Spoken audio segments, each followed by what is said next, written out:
um, certain things come out of your mouth that if somebody seeing you,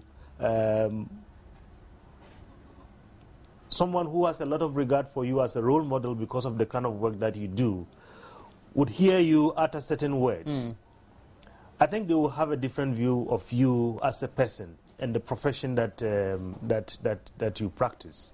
So that is my point. My point is that when they disagree, yes, we know that they have their political orientations and so on.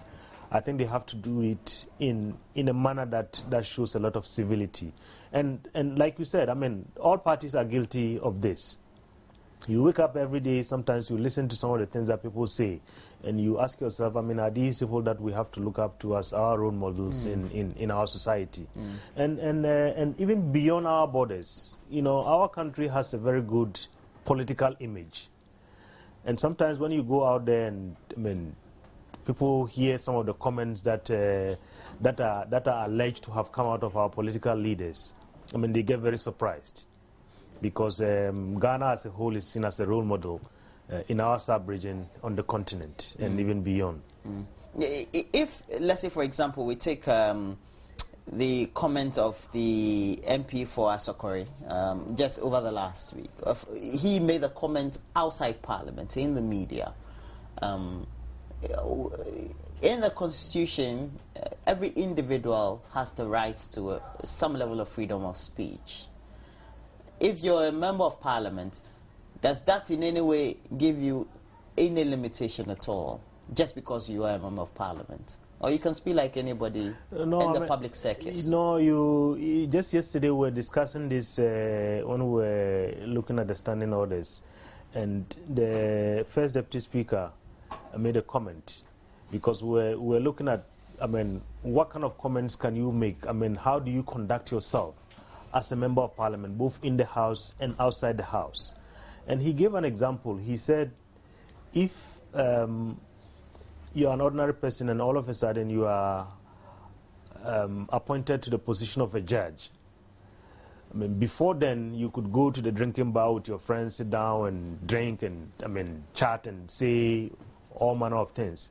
But as soon as you accept the position of responsibility to be a judge, then I think that some of your other privileges and freedoms are curtailed because of the fact that you have accepted to take up this responsibility. I mean, if you are a member of Parliament, I mean, the comments that you make, people are watching you, everything that you say. I mean, whether it's in Parliament or outside of Parliament. And so, much as you have a lot of privileges, and those privileges, I mean, as per our standing orders and the Constitution, are supposed to help you to do your work unimpeded. But those privileges also have limitations, particularly when it comes to the issue of dealing with the leadership of Parliament, the issue of dealing with your colleagues, and even the issue of dealing with ordinary citizens. Because in some countries, there are mechanisms for citizens to recall a member of Parliament. I'm not too sure whether we have that in this country, but it has never been tried in this country. And somebody, by the statements that you make, by the way you conduct yourself, I mean, the people who voted you to Parliament could say, you know, this person is no more worthy of representing us as a people, and we have to recall him back from the House. Because when I was given the topic to discuss, I was just reading a bit about what it is that pertains in the US and elsewhere. And for example, they have issues of expulsion, reprimanding, and also even fine, to the point of fining. And if it's giving some level of censors, so to speak. So once there's some censoring, you are debarred from perhaps speaking for a number of periods, or also uttering certain level of language. Do we think that because of our political history, it is difficult to perhaps implement some of these disciplinary measures as a result of perceived criticism that may erupt or emanate from the public political space? Well, I mean, I think that's a challenge that we face as a country. And particularly, you know, like you rightly said, I mean, given our recent political history, because when last year the issue of Honorable K.T. Amon was in the public domain, there was a lot of discussion about whether the Speaker, I mean, really didn't exercise his authority, whether he allowed himself to be challenged and so on, and he didn't use the powers that he has under the standing orders and the Constitution and so on and so forth. And my view was that, you know, we as a country we shouldn't be blind to the fact that we've had a very checkered and I mean very recently we've had a big event, a big national event that threatened to divide this country, the Supreme Court judgment and so on. And coming out of that, I think our leaders are all mindful about, you know, what they do, what they say, and so on. The rules are there, yes. I mean, the Speaker, the Right Honourable Speaker, can exercise those rules. If somebody is unparliamentary, I mean, the person can be walked out of the house by the marshals. The person can be, I mean, taken to the Privileges Committee and so on, and whatever comes out of that as a disciplinary measure is what has to be applied. But in dispensing these laws, in looking at how the Speaker deals with members, I think he is very mindful of our recent history. I mean, you don't want, because we vote them to office and we elect them to go and represent us, to solve problems, not to create problems for us. And I think we have a lot of problems in this country. And I believe that members of parliament should put their minds more to trying to find solutions to our problems than creating more problems. So I believe when the Right Honourable Speaker is dispensing, is discharging his duties and looking at all these issues, particularly issues that border on, I mean, people going out of what is parliamentary. I think he's very mindful of this recent history and careful that, you know, much as he has the right and powers to take action, sometimes you have to look at the bigger picture. You have to look at national unity. You have to look at the issues of national cohesion. Then, in line with that, how crucial would it be that, which we don't often see in Ghana's parliament, that even though a member's utterance or utterances could not could contravene the standing orders of parliament, etc., he's hardly criticized by his own kind. So too, it also extends to even voting on issues in the House or motions or bills when they are before the House. Yeah, I think that's one challenge that we have in this country. That you know, sometimes when you tell your colleague that this is wrong, then they take it personal. And I believe that, we are beginning to see a little bit of that. That when these things happen, in the last few months, we've seen people from the minority side come out to say that what, some of their members did was not parliamentary. But I mean, it's not very common in our politics. We tend to want to always protect our own.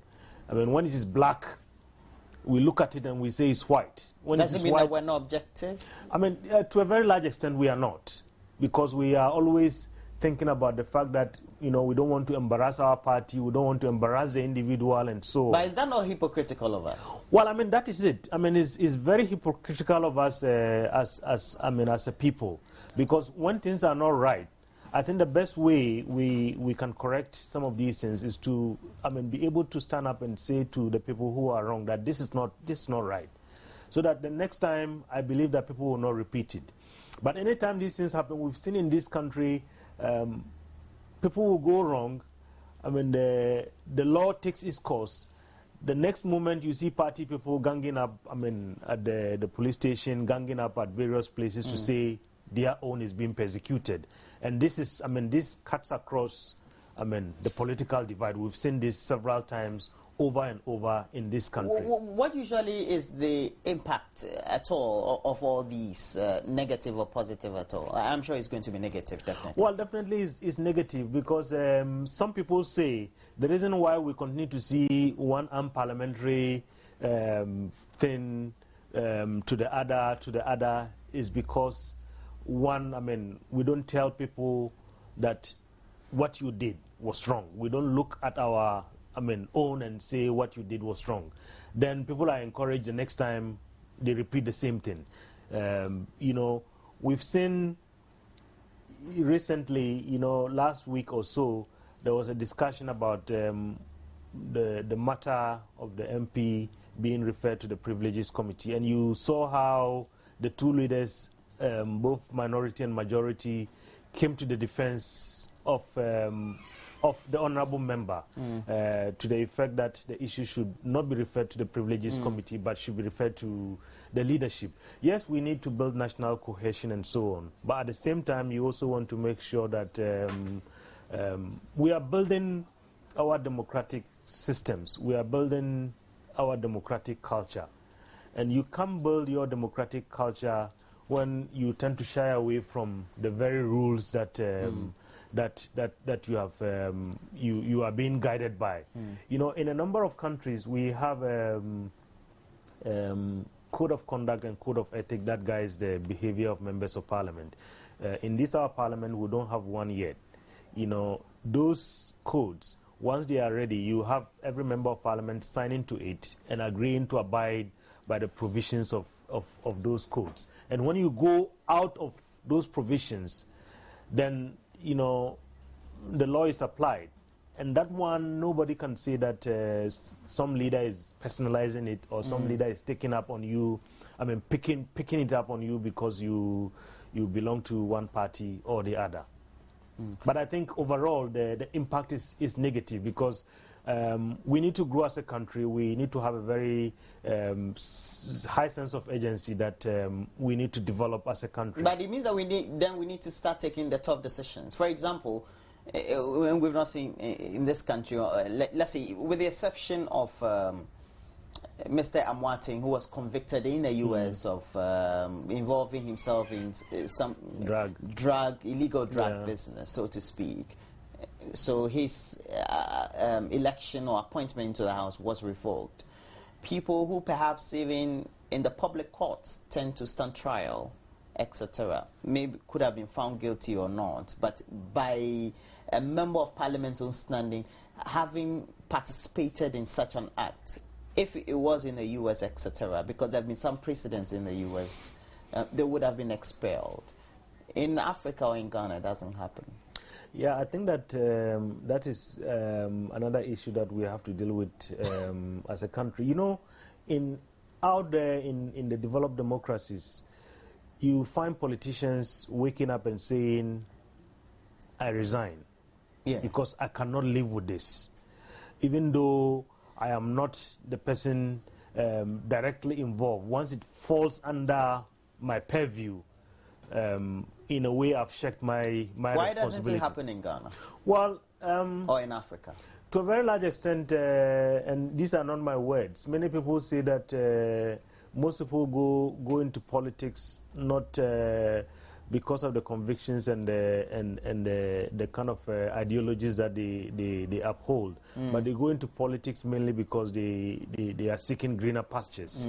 So if you do that, then in events that that you find yourself in situations where your position becomes untenable, nobody normally nobody should tell you that you have to go. But we have our politicians, like you said, even when they are guilty, even when they are in court. Because, for instance, once you are in court, I think in other places what happens is that because you have people, to people want justice to be dispensed fairly. And once you continue to occupy that position of an honorable member or a minister of state and so on, a public a public official, a conflict of interest situation yes, arises. it interferes with the judicial and the investigative process and so on. So in most, in other places, people will say, this is not tenable. I quit. If I'm clear down the road, then the appointing authority, if they want to appoint me, then I come back. But we have seen a lot of situations in this country where clearly you realize that this is not tenable, but public officials are hanging in tough. We have seen this, since we started practicing our democracy in 1993. And talking about public officials, in the Constitution, is that for Article 1, Article 71 office holders, and even extending, just like MPs, they are supposed to declare their assets. Never happens. It's even not made public. But it should have been the norm.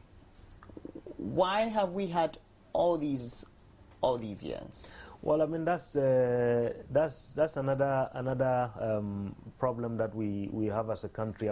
You've heard in the last 2-3 successive governments that people have declared their assets and so on and so forth.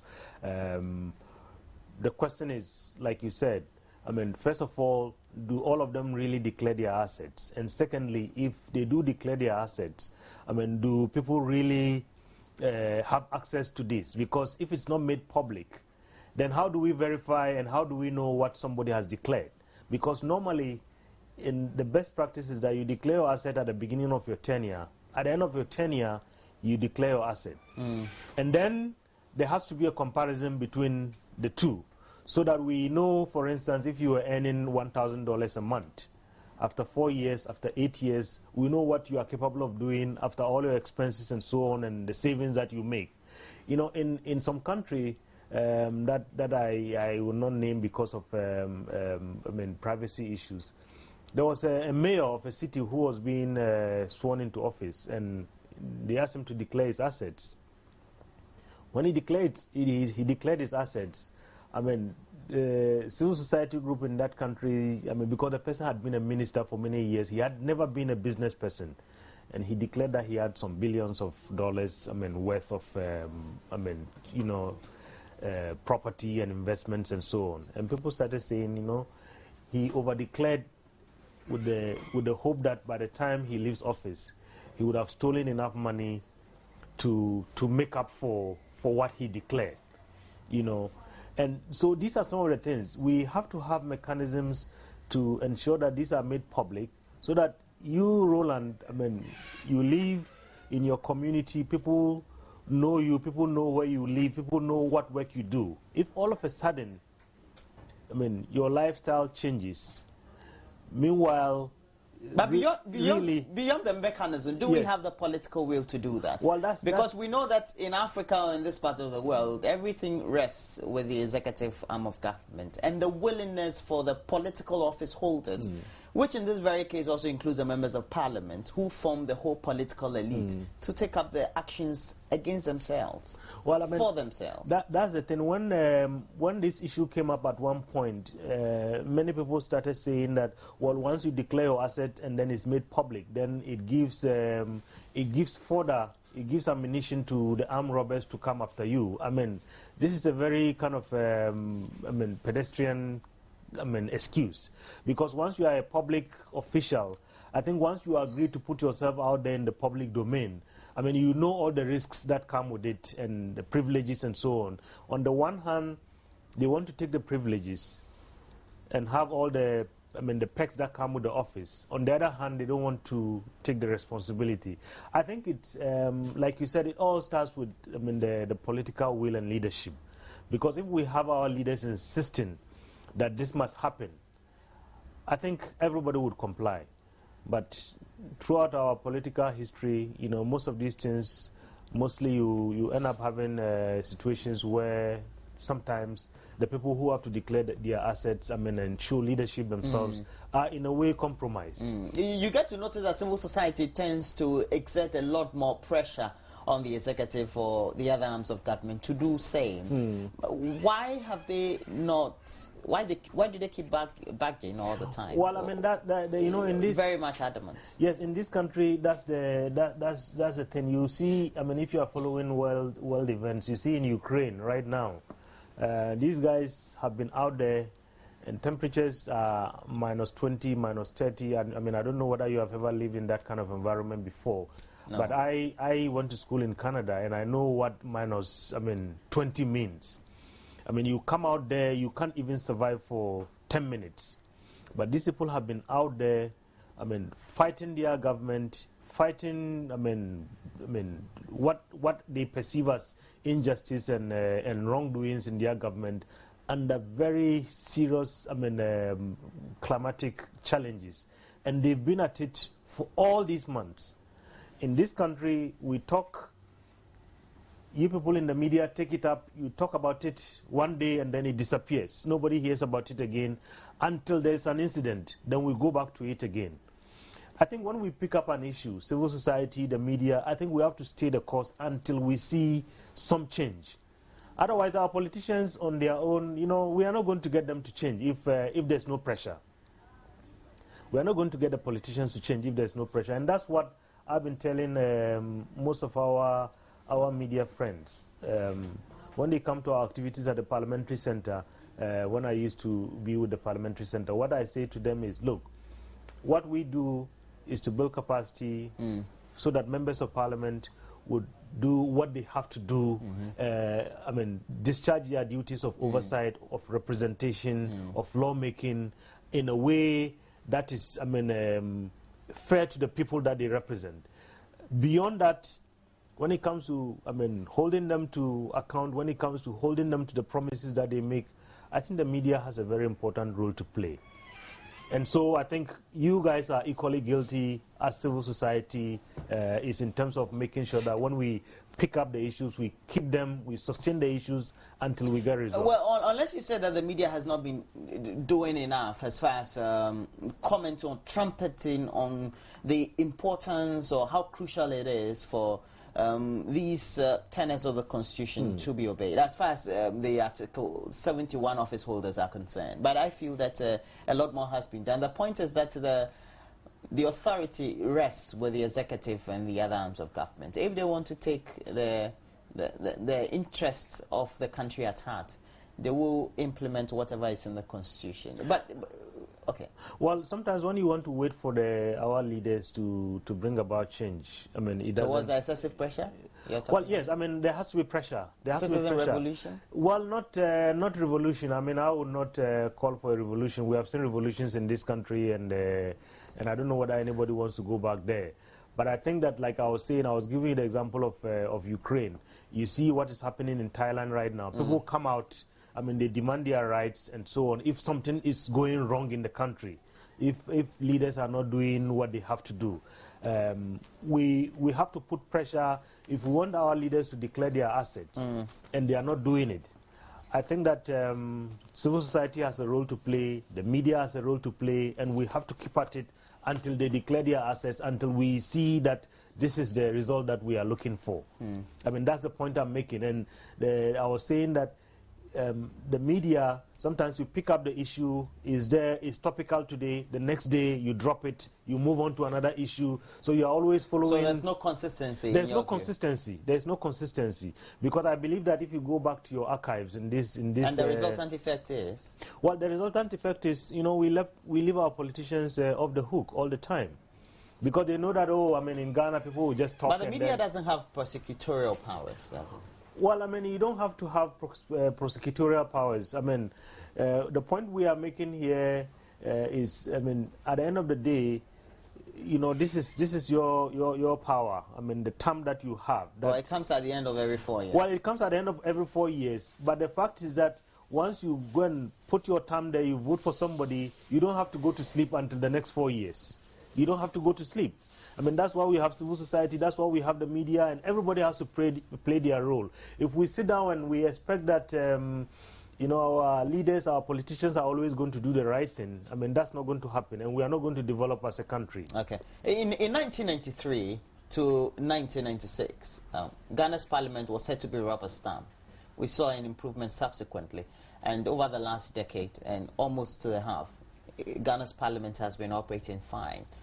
After studying Ghana's parliamentary activity for all these years, would you say you're happy with the level of parliamentary debate, parliamentary consensus, decision-making in Parliament from all sides of the House when it comes to issues that should be of interest to the general good of the public? Well, to a very large extent, I think you made the right point that, you know, if you look at the evolution of our parliament, I mean, 10, 15 years ago when I started, I mean, working with our parliament, you realize that, I mean, if you were popular in your village, it didn't matter whether, you know, you had the right schooling, I mean, educational so background, or the you go to parliament. But today, I think parties choose very carefully because the issues are so... Well, they try. Well, I mean, there's still some percentage of... Yes, to a very large extent. So to a very large extent, we see the quality of debate has improved tremendously. In the past, it was very difficult to see somebody from, I mean, within a party break ranks with his party in parliament. But we have seen that happen, I mean, to some extent. You would also see situations... Very sporadic and scanty. Well, yes, but you have to put it in perspective. You have to put it in perspective. We are growing as a democracy. I mean, the fact that today the contest to parliament is a very keen one. We have people who have a very good understanding. You go out there, I mean, every day I go out with members of parliament, we go to international conferences and so on. And sometimes when you go out there, I mean, you sit down, the debate is very ferocious. I mean, in terms of the issues that are being discussed. You mean very intellectual? I mean, very intellectual debate. And I think today we are seeing most of our members of parliament are able to match up to those debates. I mean, as compared to, for instance, if you look at when we started in 1993. To a very large extent, our parliament has evolved. You remember in 2007, when we started working with the Public Accounts Committee to help it go public, I mean, many people didn't think that our parliament was capable of doing what it was doing. All of a sudden, one day, we woke up, it was all over, I mean, in the media. They are calling people who are entrusted with a mandate to spend our money, are being called to answer and so on. I mean, you put all these together, and you compare what is happening now to what was happening many years ago. I think our parliament has evolved to a very large extent. Will we see a day in point when a particular side of the House, even though it's supposed to vote on a certain instrument or motion that has been brought by its executive because it has the majority in parliament, vote perhaps against that very motion or bill, just because it has a direct influence on their constituency? Yes, you know... I'm asking this because in the US, for example, and we always use the US a lot, and even in the UK, once a particular senator representing a particular, whether a state or whatever, doesn't have any positive influence in a certain bill before the House, based on what the consensus is for his own constituents, he votes against it because he's answerable to his constituents. Yeah, I think we are seeing that slowly. You know, you make it sound like it's going to take us 20, 30 years. No, it's not going to take us 20, 30 years. It's not going to take us 20, 30 years. You remember when the Minister for Communication recently took an agreement to Parliament, a Chinese loan agreement or whatever it is. His colleagues on the majority side joined the minority to say there's something wrong with this, take it back. I mean, even 5 years ago, would it have happened? This was not possible. You know, so sometimes when we look at these things, we have to try and put things in a much broader perspective. Today, a global survey was done in terms of what the role of a member of parliament is. I mean, from the perspective of an MP and then from the perspective of citizens. I mean, it was done by the IPU. They talked to, I mean, the IPU is the Interparliamentary Union. They talk to citizens around the world, I mean, across all continents, and then they talk to MPs around the world across all continents. Members of Parliament in that survey thought that their role, 52% or so of their time should be spent on lawmaking. Citizens thought that about 40% of the time of a member of Parliament should be spent making sure that their problems at the constituency level, at the district level, are solved. And I think across the globe, members of Parliament are beginning to take very keen attention, pay keen attention on these issues, because there's a discrepancy between what they perceive their role to be and what citizens think that their role should be. And I think that this is what is going to be the defining feature of our democracy. More and more, anytime I speak to our members of Parliament, as well as other parliamentarians across the continent, what I tell them is, at least we want to see you more and more standing with your people and not with your party. Because at the end of the day, it's the people who sent you there to Parliament. Are we going to have a point in time when the people who hold their parliamentarians accountable and say, this is how you voted on a certain issue in Parliament, which goes against what our consensus is? As a result of that, we feel that you're no more responsible to us. Yeah, that day is coming. That day is coming. In the last few months, I think in the last month or so, you've heard, for instance, citizens in Takoradi, holding their elected representatives to account. They say you made certain promises, you never fulfilled those promises. And the MP said, no, we didn't make those promises, and so on. In other places, we've heard people saying, you made these promises, we voted for you, you went to Parliament, you never delivered on those promises. But that day is coming. Slowly, people are becoming very, very aware. People are becoming politically astute, if you like. Knowing that, if you leave your leaders off the hook all the time, then at the end of the day, it's your child's education that's going to be affected, it's your child's healthcare that's going to be affected, and so on. Because I'm talking about when the constituents have the consciousness to track issues that happen in the House and track how their MPs perform, either vote or debate the issues, and then tend to hold them accountable there and then. Well, yes, we have to have maybe some kind of project or some mechanism to make sure that these voting records are available, these voting records are made public, and so on. In some countries, when you are running for office, usually your constituents will go and look at your voting records on various issues. And when you mount the platform and you make a statement, they bring your voting records and then say, they hold you accountable to it.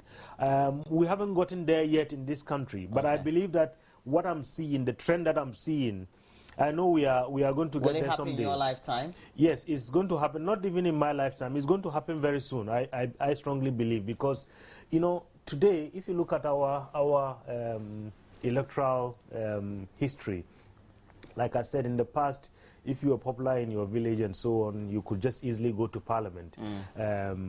But today is not very much popularity enough. It's not enough to cut it for you. You have to have something more than popularity. More and more people are becoming aware. People are saying, we have to make sure that, when we put you there. I have seen, you have been in this country, you've also seen it.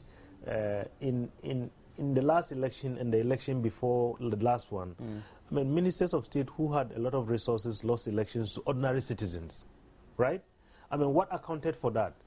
The citizens are saying, we sent you to Parliament, you didn't represent us very well. And I know a lot of constituencies where this happened. So the point I'm making is that slowly we are seeing an evolution. Yes, as a people... So you're saying that those who do the voting, the constituents are becoming more aware and very conscious of what happens around them politically. Yes, we are not seeing that as fast as we would have liked, because we have so many problems in this country. Has that got to do with the educational level or the awareness level of the ordinary voter or Ghanaian? Well, I wouldn't say education, because education, I mean, you don't have to go to school before you know that what is happening in my community is right or wrong. I think it's the awareness level, the awareness. I mean, because in most cases, people are not very much aware of what the role of their member of parliament is. I mean, I have gone to so many countries where... Now that's worrying. Yes, that's worrying. That's worrying. And that's why, you know, when we were growing up in this country, we used to have what is called civic education. I mean, I don't know, I mean, whether when you were going to school, you went through that. I mean... Yes, I went through that too. Yes. I was even a president of a civic education club in my school. So what is happening now is that, you know, members of parliament go and mount a platform and get carried away by the emotions of the campaign and so on, and they start making promises that they cannot fulfill. Because I was just about to ask you on that subject. Yes. When they go and mount the platforms, yes, and we know elections will be coming on very soon. After this year, 2015, 2016, we're in the election. Yes. They tell the constituents, we're going to build roads for you, we're going to provide you this, we're going to provide you schools, and we know MPs are not responsible for putting in place basic infrastructural developmental projects in their constituencies. Why? Well, I mean, that's a key challenge. You know, you've not been able to educate them on the subject. Well, I mean, right now, Star Ghana is doing some work on that, because I remember recently we had a training for the media, the Parliamentary Press Corps. Some of your colleagues were there at that training, and I know they have a project that is looking at trying to go out there and trying to hold members of parliament, I mean, in a town hall kind of fashion, to hold them accountable to the kind of promises that they make.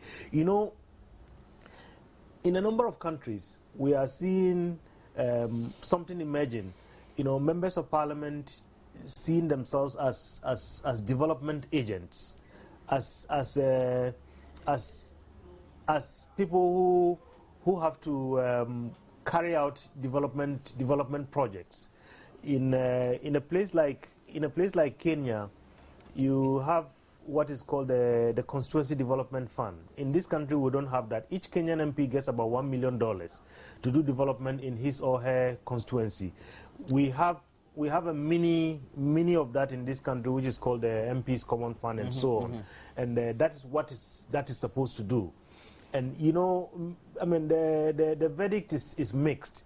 Many people argue that a member of parliament has no business in getting involved in development. That's why we have our district assemblies. That's why we have our decentralized structures and so on. And you can't be part of implementation and at the same time be part of oversight, because you have to oversee how resources are spent.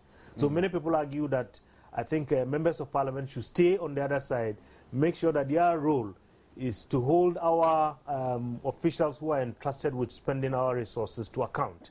But they get themselves embroiled in the whole issue of trying to execute development projects and so on, and that creates problems. Okay, that'll be it for now.